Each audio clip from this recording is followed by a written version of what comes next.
తలకాయ సన్నగా ఉంటుంది ఇక నడుము లావు ఉంటుంది బాగా జంప్ ఉంటుంది ఇంకా దీనికన్నా అది పెద్దది అనమాట. ఇవి రెండు మూమెంట్ కోసం వచ్చినాయి ఇక్కడ. మీరు గుర్తుపెట్టినారు, గుర్తుపెట్టి అన్నా పాములు ఉన్నాయన్నా నేను అప్పుడన్నా జరిగిపోతుంటే ఏం కావాలని. కాకపోతే పిల్లలు తిల్లాడుతారు భయం అనమాట. ఎవరికైనా ఇది ఇట్లాంటి పాములు కొరికినప్పుడు 5-6 కాట్లు పడతాయి.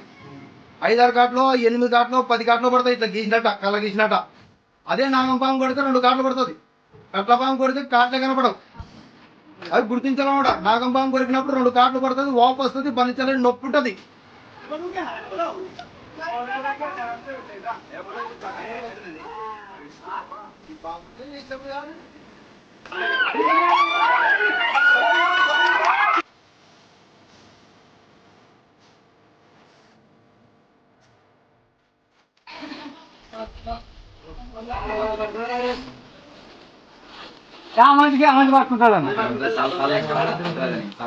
ఇంట్లో 2 చనిపోతులు ఉంటే రిస్క్ చేసి పడుకున్నాము, తీసుకొని కొంచెం ఊరి చివరిలో వదిలేయడం జరుగుతుంది. ఒకవేళ మా పని మీకు నచ్చినట్టయితే మా వీడియోకి లైక్ చేయండి, మా ఛానల్ సబ్స్క్రైబ్ చేయండి, బెల్ ఐకాన్ నొక్కండి.